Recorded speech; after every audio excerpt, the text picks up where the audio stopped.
My name is Mack. Used to be a sales rep. Wore a tie, memorized buzzwords, smiled too much. I sat in a cubicle under bright lights, selling things no one needed to people who didn't want them. Back then, my biggest worry was hitting quarterly targets and whether the break room coffee machine was broken again.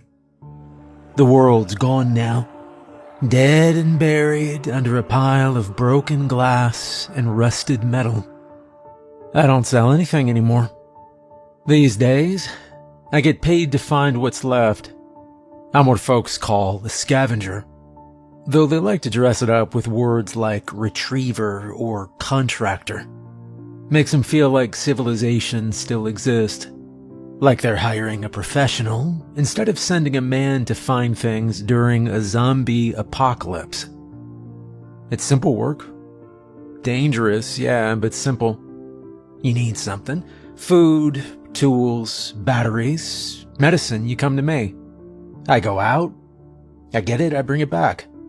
Assuming I don't get shot, crushed, or chewed apart by whatever's squatting in the dark these days. There's no negotiation. You tell me what you want, I tell you what it'll cost. If you don't like the price, go find it yourself. Good luck with that. Now, most folks don't understand what the world looks like past the edge of their little safe zone. They've built walls, figurative or not, and pretend what's outside doesn't exist. But out there, past the burned-out neighborhoods and half-sunken highways, it's all rot, bones, rust, silence. The kind of silence that presses against your ears like it wants in. I've walked through a shopping mall with its roof caved in, escalators choked with vines, found a vending machine full of mummified rats.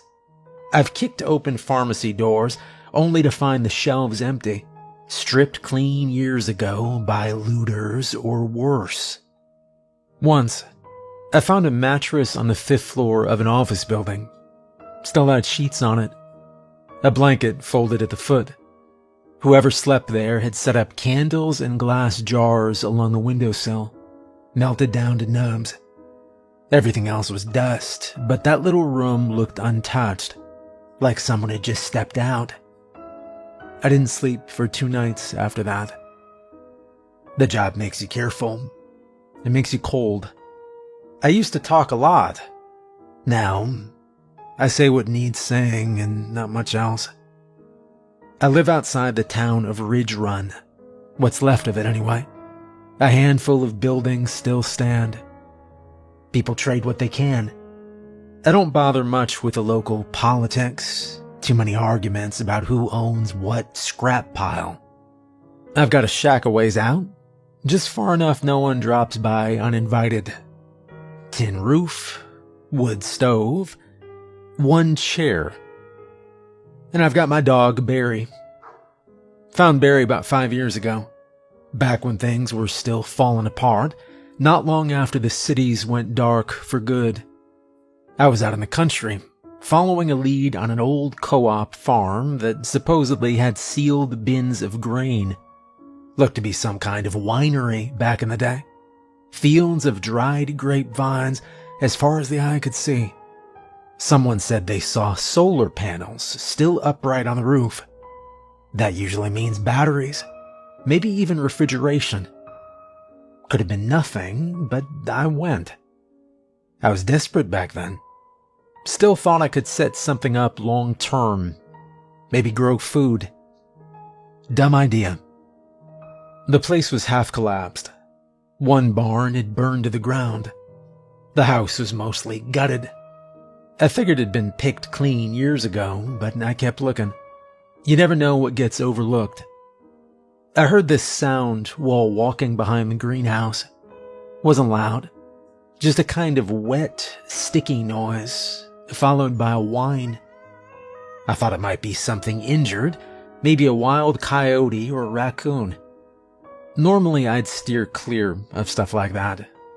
But it was late in the day, and I was already planning to stay the night in the cellar. So I went to check. There was a hole near the base of the back wall, Looked like something had tunneled under, or maybe the foundation had just eroded. Inside, half buried in what looked like pulp, was a puppy. He was coated in red and purple juice, eyes barely open, whining and twitching like he'd been stuck for hours. First I thought he was hurt. Looked like blood. But it turned out he'd fallen into a pile of rotting berries. Mulberries, grapes, maybe even plums. Couldn't really tell anymore. Just a fermenting mess. The thing must have snuck into an old batch of berries when it was starving. He was a mess, too. Smelled like sour wine and wet dog. I pulled him out, wiped him down with my sleeve, and wrapped him in a piece of tarp. He didn't fight it, just laid there shivering. I wasn't sure he'd make it through the night.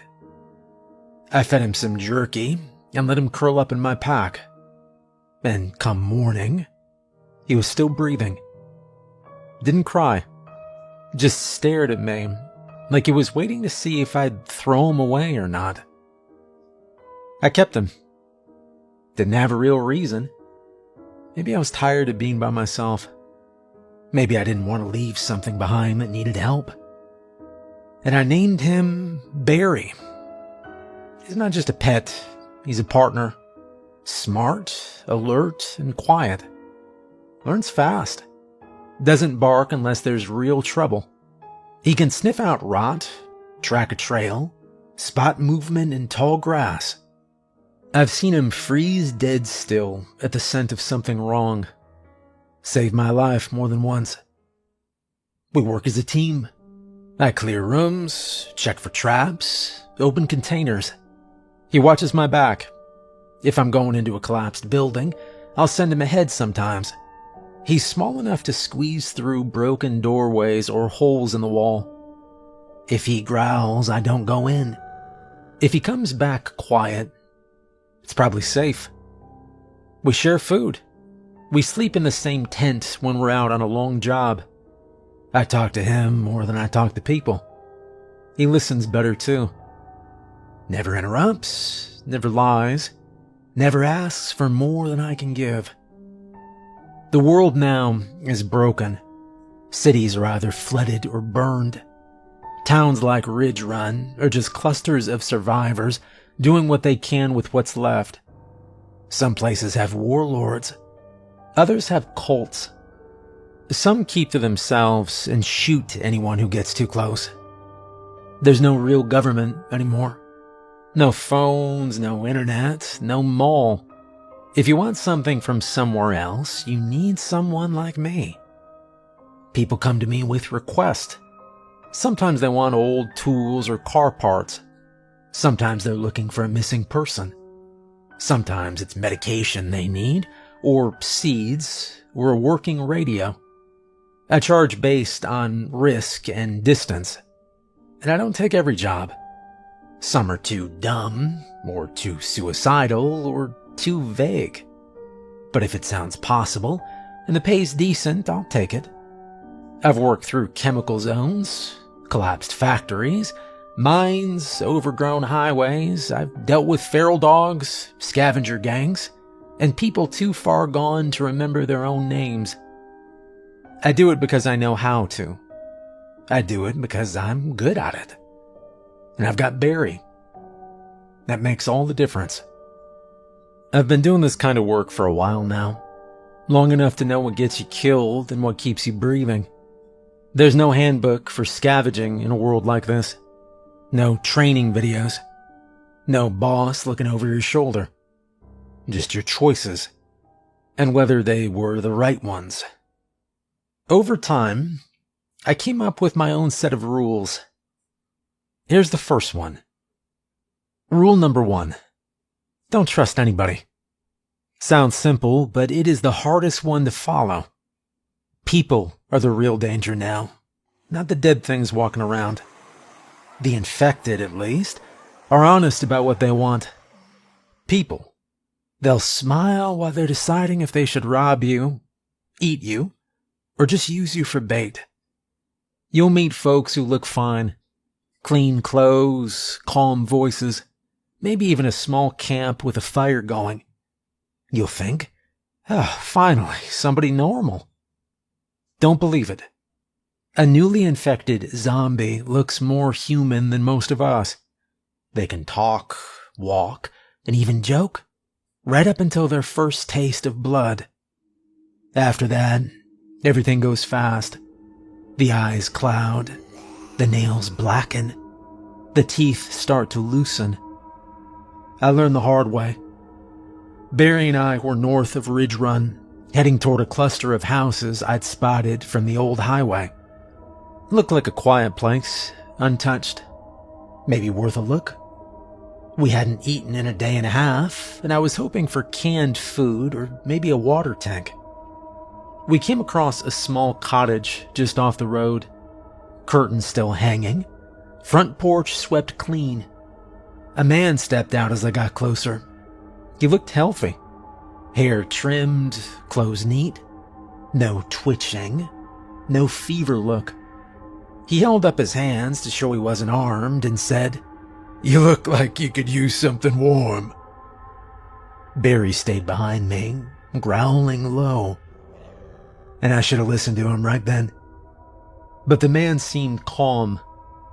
He said he'd been alone for weeks, hiding out. Said he still had coffee. I remember thinking, coffee? Who the hell has coffee anymore? He poured me a cup anyway. The water was murky, but it smelled like something real. Something from before, you know? I almost thanked him. But then he smiled. One of his molars fell out right into the cup. It made a soft sound, like a pebble hitting the bottom of a bowl. He looked down at it, confused, like he didn't understand what had just happened. Then his hand twitched, and his mouth opened wider than it should have. His gums were black. I shot him before he could stand up. The cup shattered when it hit the ground. Steam mixed with the smell of decay. Barry barked once, and then went silent again. We searched the house after that. Found another body upstairs. Looked like it'd been chewed on. Not all of it, just the softer parts. I closed the door and left it that way. That's when I made it rule number 1. Don't trust anybody. Doesn't matter how friendly they seem, how polite their voice sounds. If you didn't know them before the world ended, they're a risk. The infected act like us too, until they can't. A few days after that, I found the house. Looked like a party had been set up. Pink balloons tied to chairs. Half-eaten cake still sitting on the table.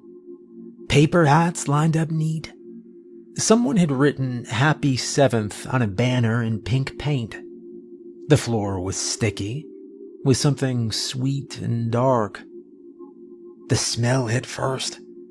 Sugar and meat. Barry whined as we stepped inside. I told him to stay close, but he didn't need the reminder. The horde must have come through fast, probably drawn by the laughter or the singing. I could almost picture it. Parents lighting candles, kids laughing, someone clapping along to a song. Then the first scream. The sound of chairs falling over. The crash of a table breaking. When I walked through the kitchen, I saw footprints in the icing. Small ones. Kids had run, maybe tried to hide. Didn't matter. Once the parents turn, it's over. The newly infected always go after whatever's closest. There's no sound quite like music from a toy piano echoing through a dead house. I found one upstairs, still sitting in front of a tiny pink chair. It played a few notes when Barry's paw brushed against it. Just 3 broken tones, over and over, till I pulled the batteries out. I didn't say anything for a long time after that. Barry sat beside me on the stairs, head on his paws. I told him, "This is why we don't stay long, boy. Places like this, they get in your head." I scratched him behind the ears. He looked up at me with that steady stare of his. You know, it's strange how much you can read in a dog's eyes. I don't need words to know what he's thinking. Just that quiet understanding that keeps you from going completely numb. I did what I could, buried who I could identify. The rest I burned. It's better that way. Fire doesn't care who's who. When it was done, I left the candles burning on the table and gathered what supplies I could. The frosting was melting, dripping down the sides of the cake like wax. The banner moved slightly in the draft from the open window. Happy 7th. Remember thinking about that number, 7. Old enough to read, to laugh, to still believe the world is safe. I wondered how long they'd kept the decorations up, hoping someone might come back. Barry nudged my hand and snapped me out of it. I scratched behind his ear. "Yeah, boy. Let's get out of here." We walked until the house disappeared behind a row of dead trees. By then the sun was low. We didn't look back. People say it's better to travel with others. Safety in numbers, they claim. And there is still some truth to that. But out here, the wrong company will get you killed faster than any pack of infected. So don't trust anybody. Not at first. Take your time, watch how they move, see what they want. If you ever do find someone worth trusting, hold on to them. Rule 2. Bring a jar of flies. Sounds stupid the first time you hear it. I get that. People look at me like I've lost it when they see the jar tied to my belt. But I don't care what it looks like. That jar has saved my life more than once. The infected, some folks call them zombies, others call them unmentionables, can pass for human during the early stages. That's what makes them dangerous. The infection doesn't always show right away. There's no big transformation at first. No groaning, no dragging feet. Just a person who looks tired, maybe a little pale. Could be anyone. Could be your friend. Sometimes it takes months for the signs to show, and even then, they're easy to miss. A little stiffness in the neck, yellowing around the fingernails, bad breath that never goes away. By the time you notice, might be too late. And that's where the flies come in. Flies don't lie. You take a small jar, something clear like an old pickle jar, punch holes in the lid and cover it with mesh. Inside, you drop a piece of rotting meat. Just a bit. Enough to keep the flies alive. They buzz around in there, slow and lazy most of the time. As long as nothing dead is nearby, they won't get too worked up. But when there's something rotten close by, something only they can sense, they go nuts. Fast, loud, bouncing off the glass like they're trying to escape. That's your first warning. Something's not right. It gets better when you let them out. I only do that when I'm unsure. If someone's given me the wrong feeling, but they don't show any clear signs, you know? Maybe they look too healthy. Maybe they're too calm. That's when I unclip the jar and let the flies loose. They always know right where to land. Flies are drawn to rot.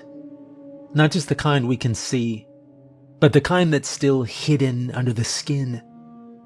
The infection starts deep, inside the organs, in the blood. A person might still be breathing, still talking, but the flies can smell what's coming. If they swarm around someone and start landing on them more than anything else nearby, that's the sign. They're already dead. They just don't know it yet. I have done this many times. A group of survivors let me into their camp one time. They offered me a meal, place by the fire. Everything seems fine, but the jar starts rattling, and my flies go crazy. I open the lid and watch. If they fly to a stew pot, fine. If they buzz toward the latrine, sure. But if they circle a person and land on their skin over and over, I get out of there fast. No questions, no arguments, I just go. Once, I was traveling with a guy named Ellis. We teamed up for a job west of the ridge. A salvage run through an old train yard. Seemed like a decent guy. Knew how to shoot. Carried his own weight. He didn't talk much, which I appreciated. On the third day, the jar started buzzing louder than usual. I let the flies out during lunch, like I always do when I get that feeling. And most of them went straight towards Ellis, landed on his sleeve, his collar. One crawled right above his eye, and he didn't even blink. I stood up slow, reached for my pack, didn't make a scene. He asked what was wrong. "What are you doing, Mack? What's with all the flies?" "You've got a smell on you, Ellis, and it ain't something soap can fix," I replied. He tried to laugh it off, said I was being paranoid, and maybe I was. But I'd rather lose a partner than get torn apart in my sleep. We had a small argument and decided to go our separate ways after that. But I knew what I saw. And just before I left, I saw the blooming bruise from a bite mark on his forearm that he'd tried to hide with his sleeves. People think the undead are all groaning monsters, but most of them aren't. Not right away. Some of them walk among us. They talk. They nod. They eat food just to look normal. But inside, the rot is spreading. The flies know it. They always do. So I bring the jar. I feed the flies. I keep them alive. You can't always trust your eyes. Or your gut. Not always, anyway. But you can trust flies. They never pretend. Some folks say I'm too careful, that I jump at shadows and see threats where there aren't any. But I'm still alive. Out here, being a little paranoid gives you insurance. Which leads me to rule number 3. Rule 3. The undead are not your loved ones. They might wear the same face, walk the same way, even say a few words if they've turned recently. But they're not who they used to be. Not anymore. This is where a lot of people mess up. They see someone they recognize, a wife, a brother, a child, and they freeze. They can't bring themselves to do what needs doing. They wait too long, and they end up dead. I'm not saying it's easy, it's not. But out here, survival is not about what's easy. It's about what's necessary. If you can't stomach the killing, I won't judge you. Not everyone can. Not everyone should, I guess. But if that's the case, you need to avoid them completely.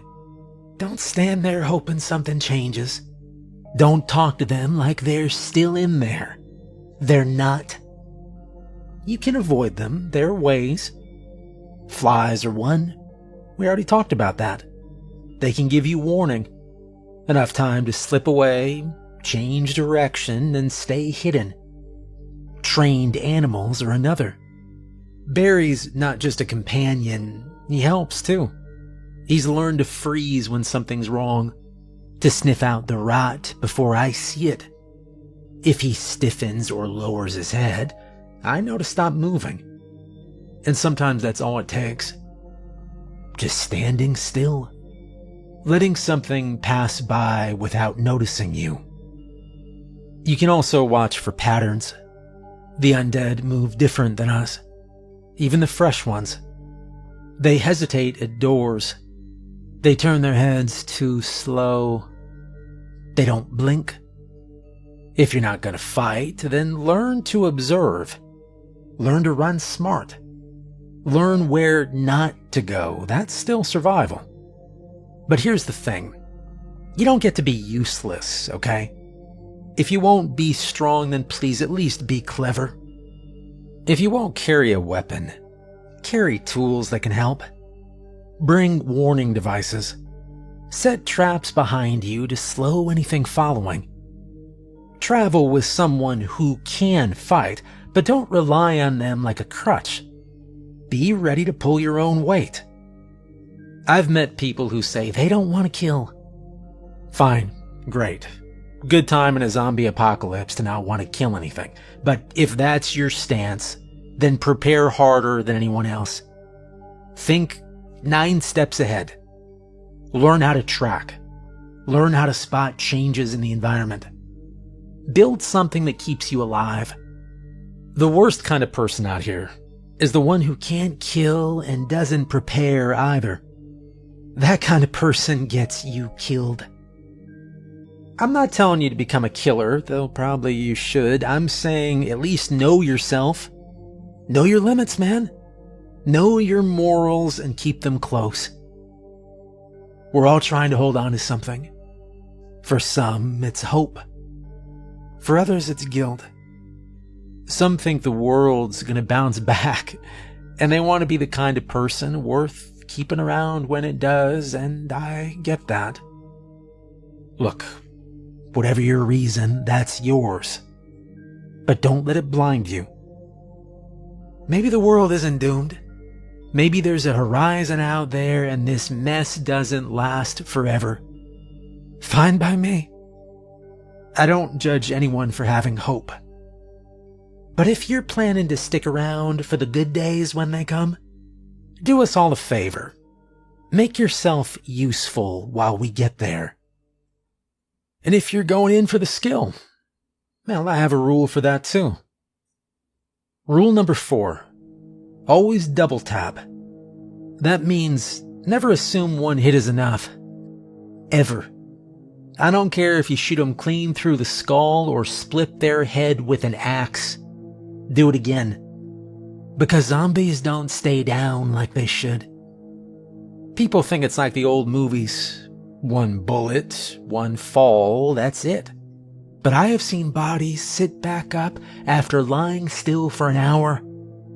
No warning sound. Just eyes snap open. Arms reaching. Like they were taking a nap. That's why I always double tap. Always. One shot to the skull. Second shot to the spine. If I have the angle. If I'm swinging, I go for the head first, then crush the neck. If I have to stomp it in, I'll do that too. Doesn't matter the weapon.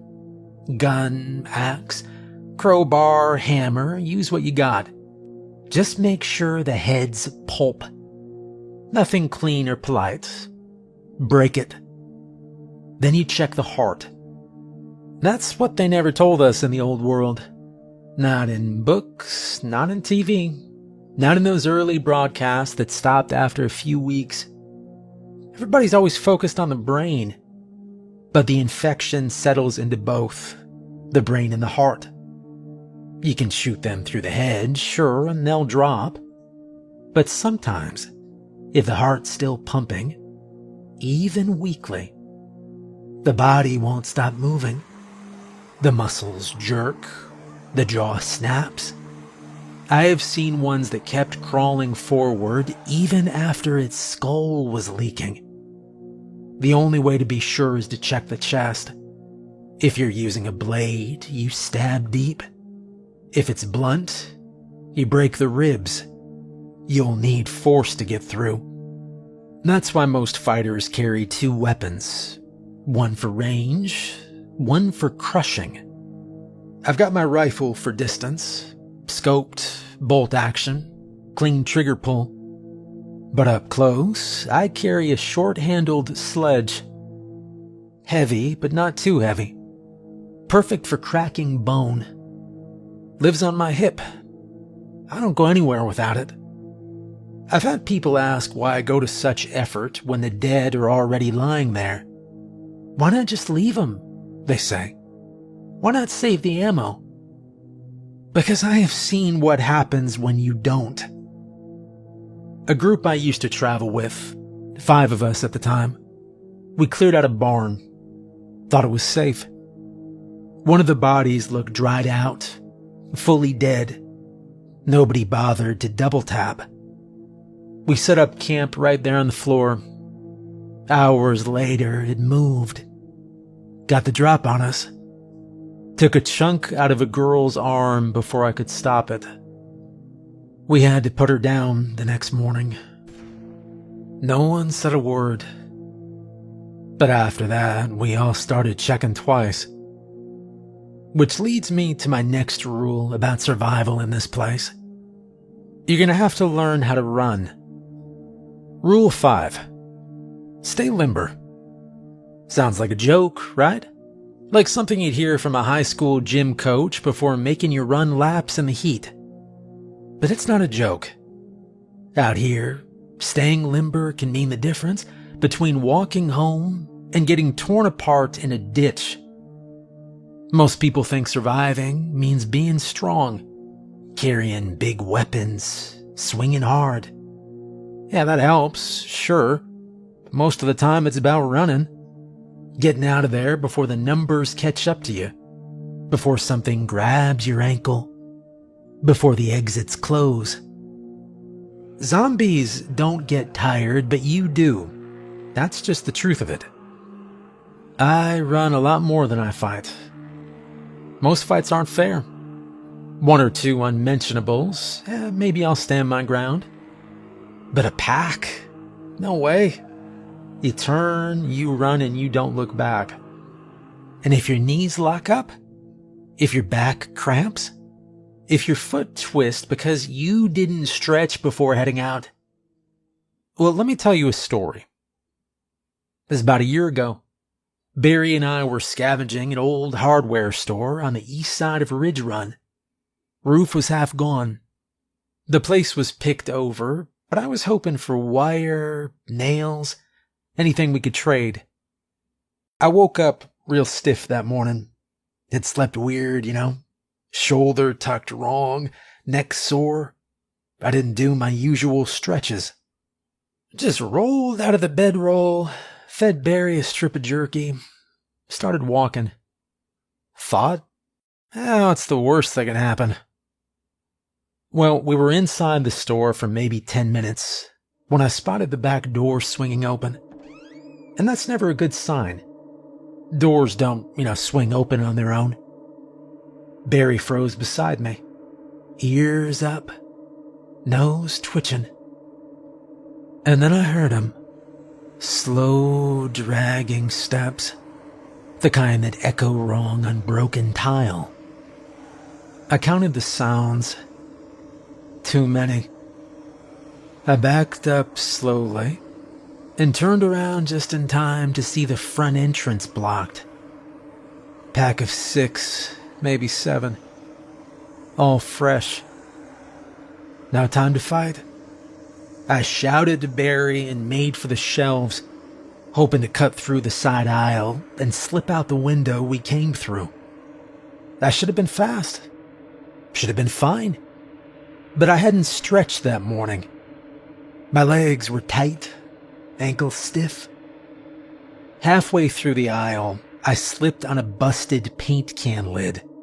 My right knee twisted, and I went down hard. Elbow hit the edge of a shelf, sent a wrench clanging across the floor. The noise pulled all 7 straight toward us. Barry circled back, teeth bared, growling low. I got up, trying not to limp, and I forced my legs to move. Everything burned. I made it to the window just as the first one reached the aisle. Barry jumped out first. I dropped down after him, shoulder first into the dirt. We didn't stop running for half a mile. Later, back at the shack, I was groaning, rubbing my knee.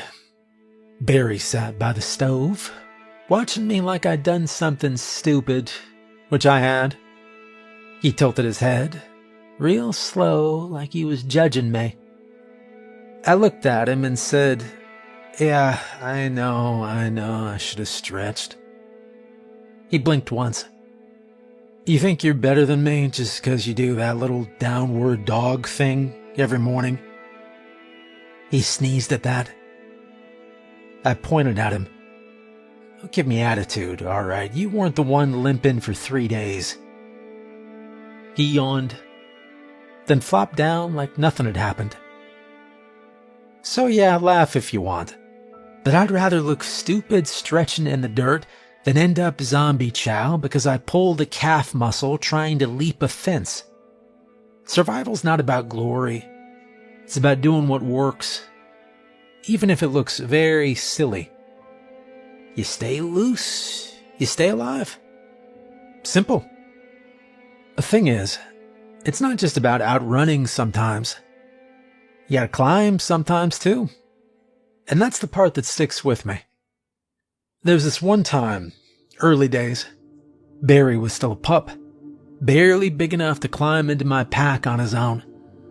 We were traveling with a small group then, but only one of them really mattered. His name was Williams. Been with me since the outbreak. We met on a fuel run and stuck together after that. The man had a limp from a car crash back in '09. Right leg never fully healed, but he kept up as best he could. Tougher than most. Knew how to stay quiet. Knew how to shoot straight. We were crossing a patch of forest, old growth and scattered farmland. Quiet, peaceful almost. And then the horde came. We didn't know what drew them. Maybe a sound, maybe our scent. Doesn't matter now. We ran. No time to plan, no place to hide.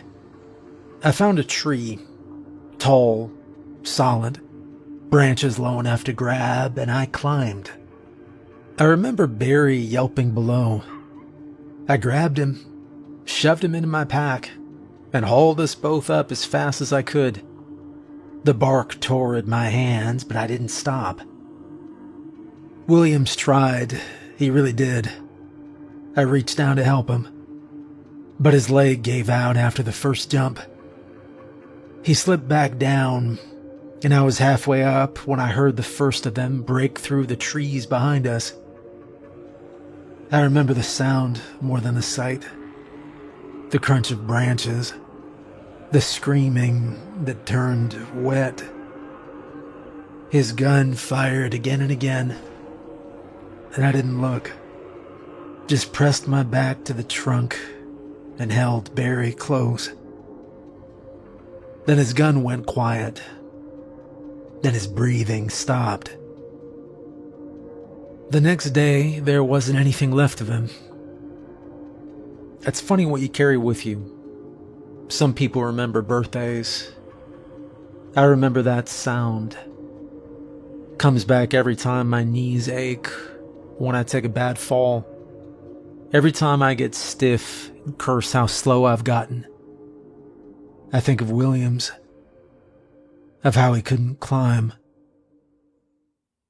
So I stretch, I run drills, I keep moving. Not because I think I'm faster than the rest, but because I've seen what happens when you're not fast enough.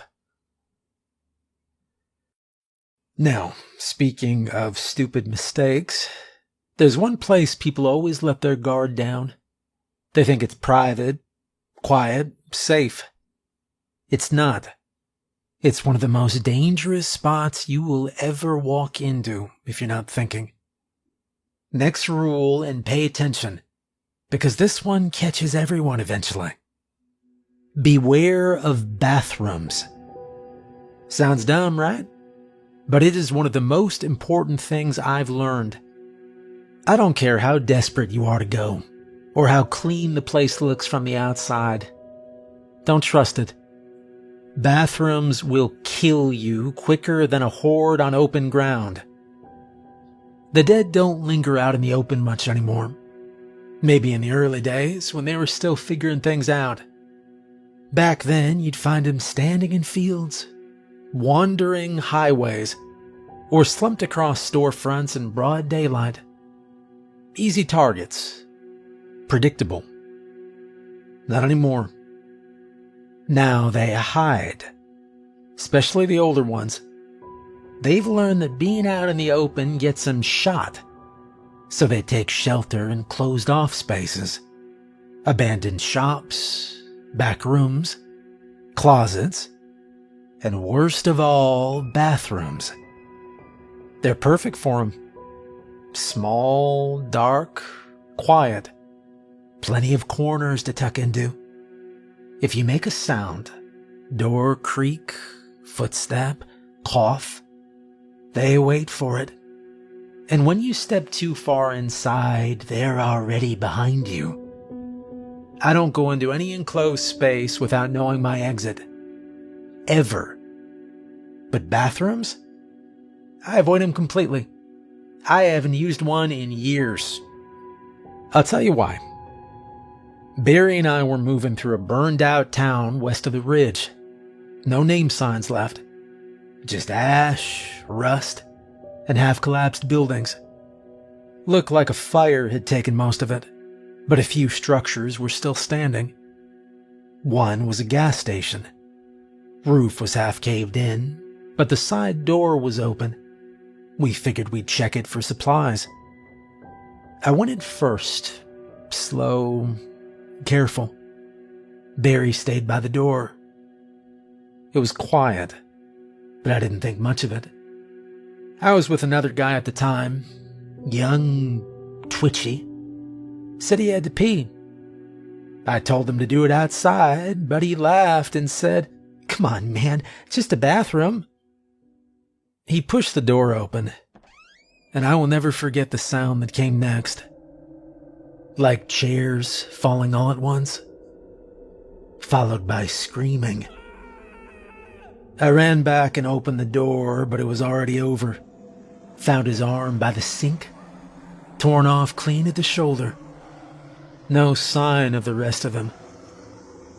The dead were stacked in the far corner, at least 10 of them.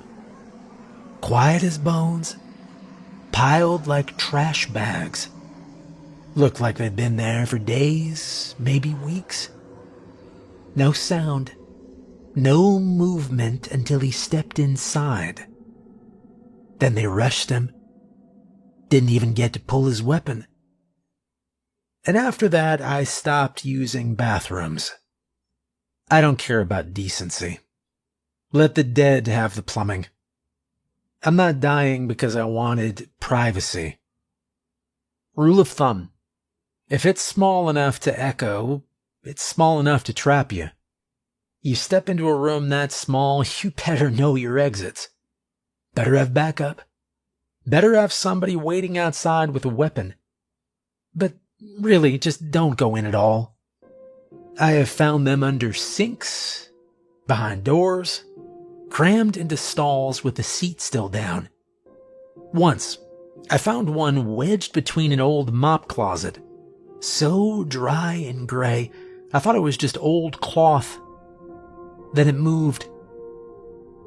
That one nearly got Barry. Bit the strap of his pack instead of his leg. I smashed its head with a fire extinguisher. We left the station right after that. Didn't take anything. Some places just aren't worth it. Bathrooms are traps, plain and simple. I've heard stories from other survivors, same thing. Someone needs a quiet place to sit, or wash up, or just breathe for a second. They think a bathroom means safety. Then the door behind them opens, or the stall next to them isn't empty, or the thing under the sink isn't dead after all. You don't walk away from that. So don't be stupid. Don't be shy. Go outside like the rest of us. Behind a car, I don't know, under a tree, whatever. Just not inside. You want to live another day? Let the dead keep their bathrooms. And yeah, those are the rules.